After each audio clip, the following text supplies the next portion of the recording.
Kaixo eta ongi etorriak saio berri batera, gaur maiatzak 19 astelena, elkarrizketa bakarra izango dugu. Gaurkoan, Oiane Gurutzetarekin egongo gara, Iparralde Institutotik datorrena. Iparralde Institutotik 48/2024 foru aginduaren aurka agertu dira, ingeleseko orduak igotzera behartzen dituztelako, eta honen inguruan hitz egingo dugu berarekin. Baina elkarrizketa honekin hasi baino lehen goazen ikustera gure betiko edukia.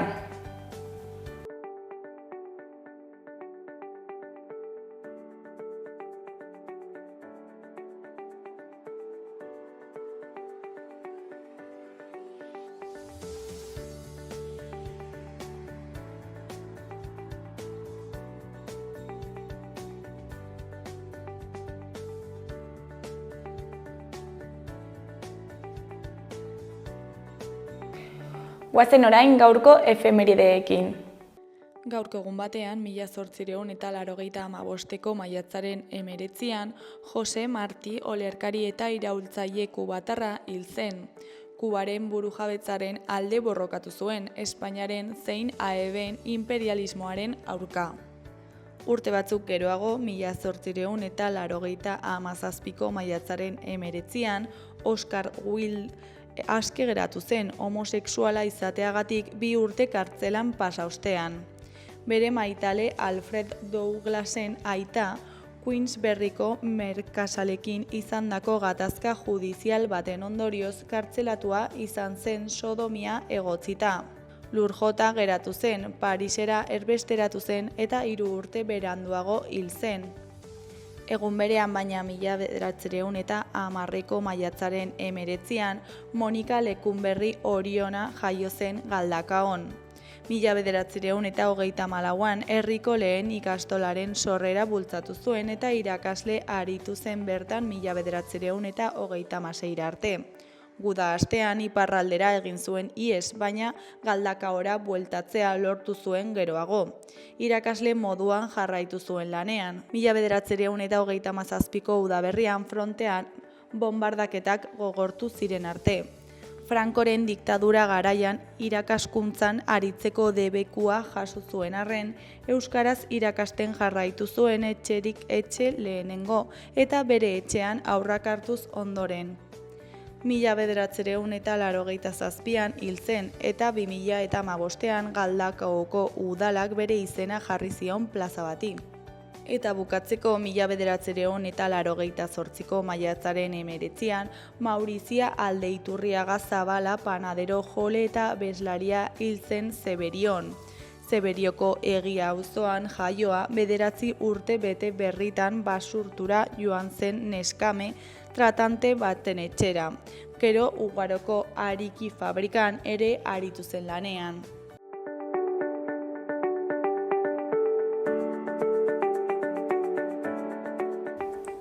Ikus dezagun aste honetarako daukagun agenda. Maiatzaren 22an ostegunarekin Sanduzelaiko liburutegi publikoan arratsaldeko 7etan irakurle txokoak argialdiak liburua izango du eztabaidagai. Hilabete bakoitzeko 4. ostegunean biltzen da 7etan aurretik irakurritako liburu bati buruz eztabaidatzeko. Juantxo Urdiruz idazleak koordinatzen du eta Miriam Lukiren argialdiak liburuaz eztabaidatuko da. Maiatzaren 22an baita ere maitasunaren indarra tarotaren bidez izeneko hitzaldia egingo dute Zaldiko Maldikon. Landareekin elkarlanean Zaldiko Maldikok maitasunaren indarra tarotaren bidez saioa antolatu du Oiana Odriaren eskutik. Arratsaldeko 6:30 hasiko da saioa eta beharrezkoa da aldez aurretik izena ematea. Ostegunarekin bukatzeko kantu eta hitza ekimenaren baitan, Oko Andre Maria plazan Anariren kontzertua eskainiko da. Anari euskal musikaren panoramako ahots pertsonaletakoa da. 1987an bere izena zeraman lehen diskoa argitaratu zuenetik. 20 urte ibilbidean osatu du bere obra eta ibilbide oparoa, eta bakarrik zein musikari andanarekin kolaboratuz oso berea duen soinu bat garatu du. Iluntzeko 8etan Oko Andre Maria plazan sarrera librearekin. Maiatzaren 23an, ostirala goizeko 11etan, bigarren zabalguneko eraikin adierazgarrien inguruko bisita gidatua egongo da Aitziber Imizkozen eskutik. Iruñeko bigarren zabalgunearen eraikuntzan eta garapenean sartuko gara, eta 20. mendeko hasierako zabalkunde hori definitu zuten eraikinak ezagutuko ditugu. Hiriaren hazkundea eta modernizazioa markatu zuten arkitektura lorpenetan barrena ibiliko gara. Topagunea Basko Navarra eraikinean izango da, gaur egungo Zara arropa dendaren eraikinean, goizeko 11etan. Ostiralean baita ere Arrosadiako liburutegi publikoan, arratsaldeko 6etan, maiatzean, ipuinak ere dantzan izeneko ipuin kontaketa euskaraz Maitane Perezekin.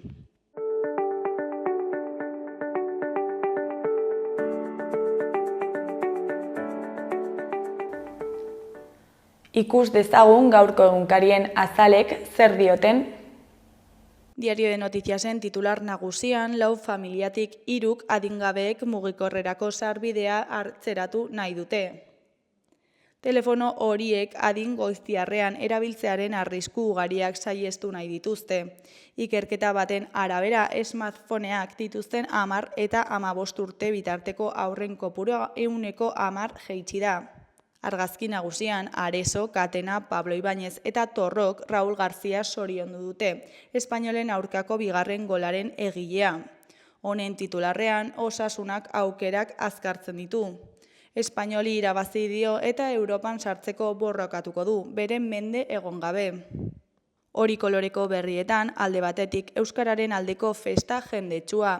Sortzen elkarteak Takonera parkea bete du D ereduaren aldeko jardunaldian. Beste alde batetik, Artazuk bere 579 hektariei muga jartzen die. Grisa koloreko albisteetan, batean Sergio Pérez Garziaren arabera, Nafarroko gobernuko kanpo harremanetako zuzendari nagusia dena, ez gaude Europan, Europaren parte gara. Honen behekoan, kirolari buruzko forulege berriaren inguruko kezka. Geratzen diren bietan, alde batetik, Covite presoen eskubideen aldeko ekitaldi bati boikota egiten saiatu da Iruñean. Beste alde batetik, haragia, arraina eta fruta gainerako erosketak baino gehiago igo dira 5 urtean. Diario de Navarra egunkarian, Sadarrek eta taldeak handikiro agurtu zuten Unai Garzia, jada osasunan jarraituko ez duena. Irudian taldekiak Unai manteatzen ari ziren unea dugu. Honen titularrean hurrengoa irakurri dezakegu, emozioa bukaeraraino. Osasunak Europa izango da aurkari Alavesen aurka, baina ez da bere esku egongo. Beko aldera bagoaz, albiste bat ikus dezakegu. 72 planta fotovoltaiko dauden Nafarroako gobernuaren baimenaren zait daudela irakur dezakegu. Goiko aldean berriz Leon 14. aita santuak bere aita santutza hasiko du Gaza eta Ukrainako oroitzapen batekin. Garako titular nagusian, Sarek puzlea osatzen du salbuespen araudiaren amarillerarekin. Gaur egun 57 presok jarraitzen dute espetxe erregimen itxian, naiz eta kalean zapaltzen egoteko baldintzak bete. Erdian 4 argazki ditugu, hauetan Alavés, Atletik, Osasuna eta Errealaren atzoko partiduen une bakoitza dugu. Hauen titularrean, garaipen eta emozio guztiak 4 euskal taldeentzat. Eskuineko lerroburuetan, goikoan, Urdaibai ez dago salgai mezua Guggenheimeko bisitariei. Behekoan, Artolak buruzburuko finala jokatuko du Lurrazabali 22-12 irabazita. Euskal Herria irratiari dagokionez, titular nagusian, elkartasun keinuen artean hasi da Aroztegiko auzipetuen kontrako epaiketa. Herritar eta egile talde handia bildu da Iruñeko justizia jauregiaren aurrean, ondean makinen aurrean jarri eta Aroztegiako proiektua gelditu zutenei elkartasuna adierazteko. 20 urteko espetxe eta 56.000 euroko izun zigor eskaria dute mehatxu. Goikoan, emozio ugari partidu bakar batean. Gizonezkoen Osasuna garaipena lortu zuen Espainolen aurka, denboraldi honetako etxeko azken partidan. Alavesen kontra jokatuko du Europan egoteko aukera. Sadarrek agur unkigarria eman zio Unai Garzia kapitainari. Behekoan Sortzen jaiaren buelta arrakastatsua izan da. Sortzen bere urteroko jaian murgildu zen atzo. 5 urtez ospakizunik egin gabe egon ondoren berreskuratu du festa.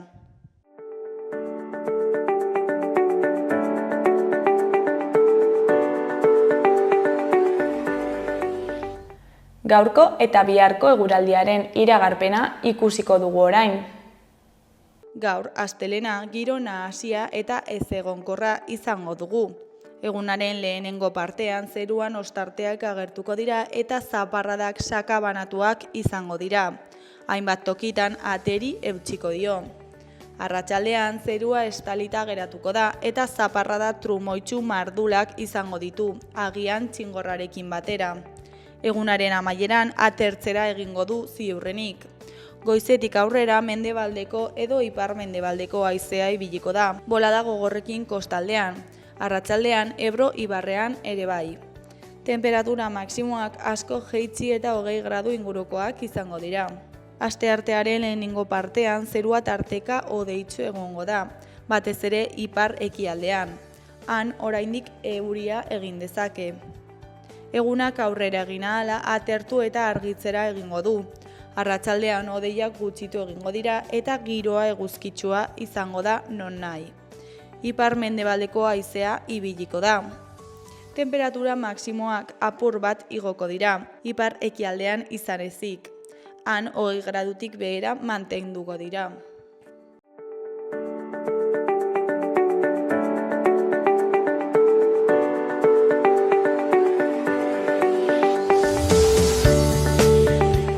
Kaixo, lehen aipatu dugun bezala, orain Oiane Guruzetarekin gaude, Iparralde Institutotik datorrena. Kaixo, zer moduz? Kaixo, ongi. Bueno, ona etorri zara, Iparralde Institutotik 58/2024 foru aginduari edo foruaren aurkaz agertzen zaretela, ez? Bai. Hori da foru agindu hau Nafar gobernuak onartutako foru agindu bat da, iazko maiatzean onartu zena, eta martxan jarri beharko dugu hurrengo ikasturtean, 25-26 ikasturtean. Eta honek erregulatzen du edo arautzen du bigarren hezkuntzako programa eleanitza. Eta honek eragiten dizkigu zenbait kezka eta burua uste eta horrekin ari gara. Eta nola eragingo dio institutoari? Begira, programa eleanitza da zenbait, lehen hezkuntzako pai programa gehiago entzun da, ez? Lehen hezkuntzako ikasleek egin behar dituzte zenbait irakasgai eta ordu batzuk ingelesez. Gero ikasle horiek bigarren hezkuntzara salto egiten dutenean, eskubidea dute ere ingelesez jarraitzeko zenbait irakasgai, eta hau da gure programa eleanitza. Orduan, orain arte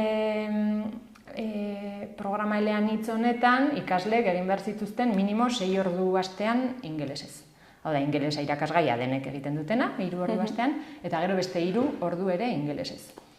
3 ordu hauek izan zitezken edo zein irakasgai. Orduan, ikastetxe bakoitzak erabakitzen zuen zein irakasgai egin ingelesez. Foru agindu honek esaten duena da, minimo 6 ordu beharrean 8 izan behar dira astean, eta gainera bakarrik zenbait irakasgaien artean aukeratu daiteke. Orduan, guk adibide bat jartzearren, DBH-ko lehenengo mailan. Orain arte genuen ingelesa irakasgaia 3 ordukoa, eta gero genuen balio etikoak ordu bete dela astean, eta gorputz heziketa direla 2 ordu. Hemendik aurrera zer gertatuko da? 6 ordu beharrean egin beharko ditugu 8, eta gainera irakasgaiak dira edo gorputz heziketa, edo biologia eta geologia, fisika eta kimika, edo geografia eta historia, horien artean. Orduan, aldaketak egiten dizkigu. Eta bakarrik Iparralde Institutuari eragingo dio, edo orokorrean instituto guztiei? Programa eleanitza duten instituto guztiei. Programa eleanitza ez dute denek, bakarrik dute, beraien atxikitutako lehen hezkuntzako ikastetxeetan pai programa daukaten ikastetxe horietatik institutora pasatzen direnean, instituto horiek dute programa eleanitza, besteek ez. Orduan ez da zerbait orokortua. Eta ikastetxe edo instituto bakoitzari eragiten dio, modu batean edo bestean, beraien metodologiaren arabera. Bai, eta zuek, zergatik zaudete programa honen baitan? Ze 22-23 ikasturtean metodologia aldaketa bat egin zenuten, ezta? Ezakit horren horren ondorio den edo aurretik zegoen? Programalean itzan gaude hasieratik.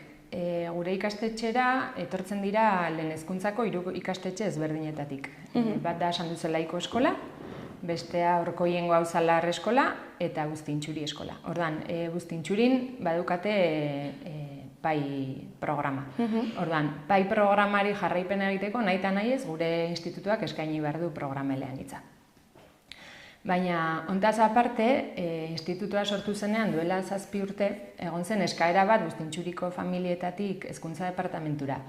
Eta zer zen, beraiek ari ziren lanean nahiko metodologia berriekin, aktiboekin, proiektuka lan egiten, oraindik jarraitzen dutela, eta beraiek nahi zuten ikasleak bigarren hezkuntzara pasatzen zirenean ere jarraitzea metodologia berriekin.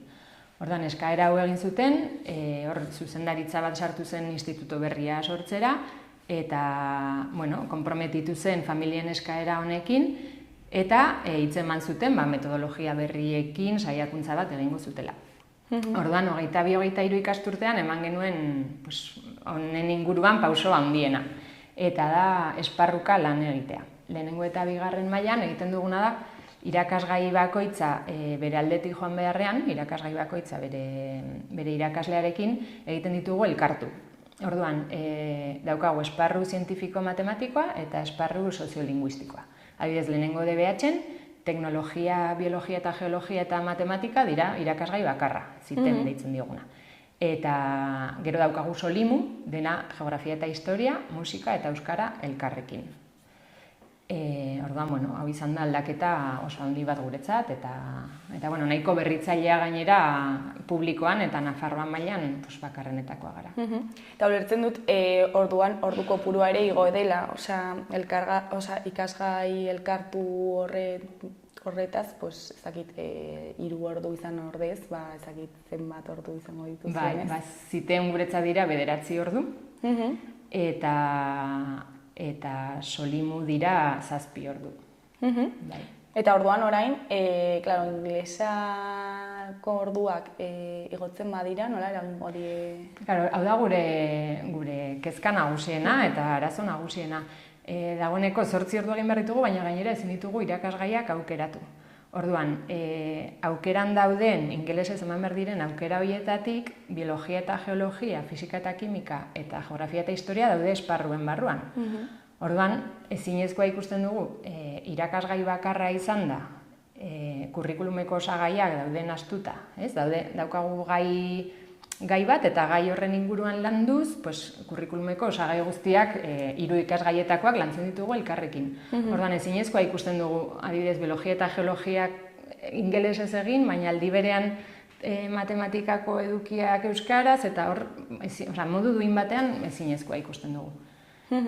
Eta zergatik, ez dago modua ingeleseko ordu hauek ez igotzeko? Saiatu gera behin eta berriz. Ikasturte hasieran, ginen pentsatzen, nola antolatuko gara hurrengo urtean. Eta ikusten genuen esparruetan eragina izan gabe ezinezkoa zela. Ordan saiatu gara, hezkuntza departamentuari eskatzen, ikuskaritzatik, eleanitzaren inguruan lantzen den zerbitzutik, Gil Sevillano zuzendari nagusiarekin ere bildu ginen eskatzeko, arartekoari ere, bai familiek, baita klaustorak ere idatzi diogu, esanez, indefentsio batean gaudela, eta ez dugu ezer lortu. Ordan aurreko astean joan ginen parlamentura, eta politikariei azaldu genien gure kezka, nola erabaki hau badirudi politikoa dela, haiek zerbait egin dezaketen. Eta metodologiaren eraginaz aparte, ikaslei nola eragingo die honek? Euskara mailari, bai edo bai eragiten dio. 6 ordu beharrean 8 pasatzen dira. Honek esan nahi du, irakasgaien 26-37 egiten dutela euskara ez den hizkuntza batean, ingelesez edo gazteleraz. Pentsa, gure ikasleek DBH-ko 4. mailan aurkezten dira ingeleseko B1 titulua ateratzeko. Aurkezten dira batzuk ateratzen dute, beste batzuk ez. Orduan, DBH lehenengo mailan oraindik oso urrun daude B1 horretatik. Beraz, eduki, irakasgai hauetan eduki nahiko mardulak eta daudela, eduki horiek barneratzeko eta ulermen maila ingelesez ez da euskaraz bezala. Orduan eragiten dio bai euskara gaitasunari, ordu gutxiago direlako euskaraz, baina baita edukien barneratze horri. Eta gero, DBH bukatu eta salto egiten dutenean lanbide heziketara edo batxilergora, hori ez dago programelean, ez dago ingelesik. Eta edukietan galera bat dute. Eta gero ere hori esaten duzuna ulermen gaitasunean zailtasunak izango dituzte, ez? Bai, Iruña bezalako toki batean euskaraz bizitzeko aukera ez dela hain handia, ikasle askorentzat institutoko orduak dira batez ere euskaraz aritzen direnak edo euskaraz entzuten ari direnak eta gaitasun hori lantzen dutenak. Claro, institutoko ordu horietan murrizten ari bagara inbeste, kriston eragina du.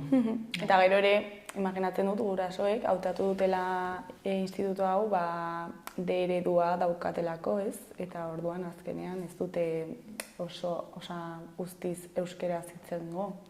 Bai, eta familiak ere ez daude batere ados, eta ikusi dugu matrikulazio garaian, programa eleanitzean orain arte matrikulatzen zen gutxi gora bera erdia. Hau da, guztintxuritik datozen horiek, programa eleanitzan matrikulatzen ziren. Orain, 6. mailatik datozenak lehenengo mailara, oso gutxik aukeratu dute programa eleanitza. Osea, 75% esan du ez duela nahi. Hor ikusten da, ez daudela ados. Lehenengo mailatik 2. mailara pasatzen direnak, orain arte programa eleanitzan zeuden lehenengo mailan, 2. mailan ere bai, 3. ere, 4. ere, zen programa bat 4 urtetarako. 75% ez du jarraitzen programa eleanitzan. Osea, argi dago, ez da bakarrik klaustroa, eskola komunitate osoa, ez dago honen alde. Eta programa honetatik ateratzeko bidea zein da? Edo ez dago? Guk instituto bezala eskaini behar dugu nahi eta nahi ez. Gero familien erabakia da, programa eleanitzean jarraitu edo ez. Baina ikusten duguna da, hemendik aurrera, lehen hezkuntzan, badago zentro bat baino gehiago, atera dena programa honetatik. Lehen hezkuntzakoak ateratzen badira, gurean ere desagertuko da. Eta uste dugu urte batzutan, hau badoala desagertzerako bidean. Eta gero, irakasleen kasuan, nola eragingo di, klaro, imaginatzen dut, ingleseko irakasle gehiago beharko dituzuela, ez? Edo gutxienez maila hori dutenek? Bai, gure plantilla oraintxe ez dago prestatuta ingeles ordu hauek emateko. Orduan, zer egin behar da? Irakasle interinoak datozenak urtero, hor eskatu behar dugu ingeleseko hizkuntza eskakizuna. Zer gerta daiteke? Ingelesez eman behar diren irakasgai horietan, behar dugu irakasle interinoak etortzea ingelesa dutelako, baina baliteke bertan gauden irakasleak, funtzionario direnak, desplazatu behar izatea. Orduan, oraintxe ez zaigu gertatzen, baina gerta daiteke etorkizunean. Eta beste instituto batzuetan gertatzen ari da hori.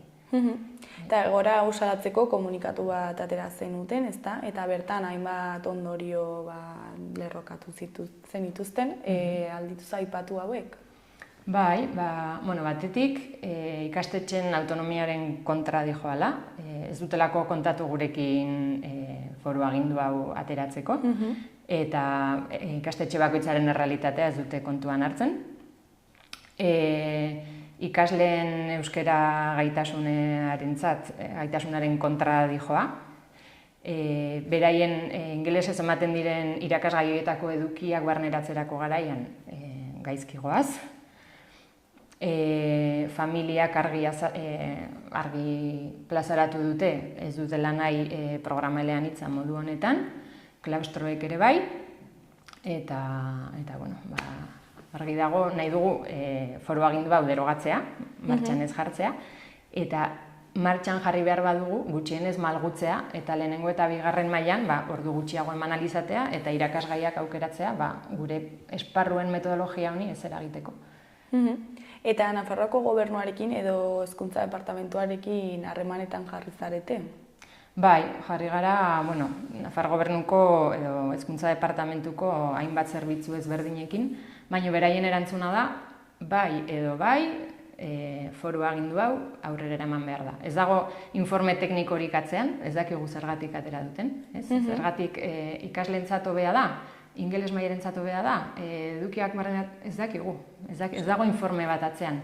Baina beraien agindua da, bai edo bai, martxan jarri behar duzue, eta dagoen bezala, ezin da malgutu zentimetro bat ere ez. Osea, ez dituzte, ez dakit, onurak kaleratu edo ez dute aztertu zergatik den ona, ez, ikasleentzat. Eta hori da gure galdera nagusiena. Aber, zergatik, ez? Demostratzen badigute, esaten badigute, begira, onura hauek ekarriko ditu, bueno, pues guk ere hausnartu dezakegu horren inguruan, baina ez dago informerik atzean. Bakarri dago, agindu forala den bezala. Eta zuek zuen partetik ez dakit hausalatzen jarraituko duzuen, ez? Ze, klaro, ja ikasturtea bukatzea dago. Bai. Ikusten ari gara hurrengo ikasturterako, ez duguela ja margenik, ez? Hurrengo ikasturtea antolatzen ari gara, baina, bueno, parlamentura joatearen pauso hau bai izan da, pauso bat haratago joatea. Hezkuntza departamentuarekin ezin dugu egin, baina hau erabaki politiko bat bada, ez? Partido politikoen arteko eztabaida eta ardura bietan, uste dugu kontuan hartu beharko dutela. Gu jarraituko dugu zarata egiten kalean, bai familiak, bai eskolak. Baina hezkuntza departamentuarekin pauso gehiagorik ezin dugu eman. Eta zuek zuen partetik nola moldatu behar duzue ikasgai horiek ezakit metodologia mantentzeko edo? Oraindik ari gara, urteko programazioak eta antolatzen, baina ikusten ari garena da programa eleanitzean dauden ikasleek ezingo dutela esparruen metodologia mantendu. Orduan hori hautsiko da. Eta, hurrengo ikasturterako ez dago ezer egiteko, baina hurrengoetarako zer espero duzu gertatuko dela?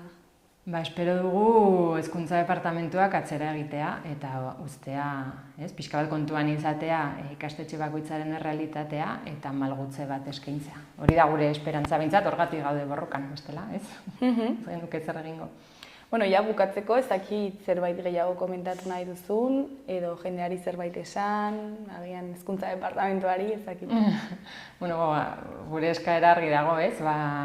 Hezkuntza komunitateari eskatzen diogu gurekin batera borrokan mantentzea eta hitz egitea, ez? Jendeak ez daki zeren lehen hezkuntzako pai programa bai entzun da gehiago, mobilizatu da gehiago, ez? Familiak eta ikastetxeak, baina bigarren hezkuntzakoa nik uste gizarteak ez dakiela ekartzen duen arazo hau eta hitz egitea gure artean eta sozializatzea gaia eta zarata egitea ere gurekin batera. Gainera pixkat ondorioa ez? Pailegearen ondorioa. Bai, pairekin hasi zen eta arrastratzen ari da espazio handiago bat. Jane, mila esker gurera etortzeagatik eta bazuen arazoa plazaratzeagatik eta ea zer moduz bukatzen duen kontua. Bale, mila esker zuei ere hitza emateagatik hori. Ondo segi, agur. Agur.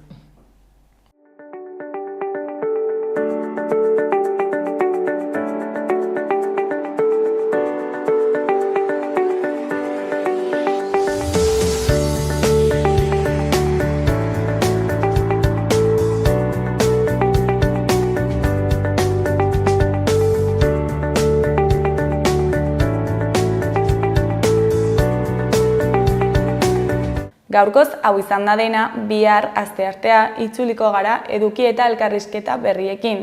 Mila esker zuen arretagatik. Agur!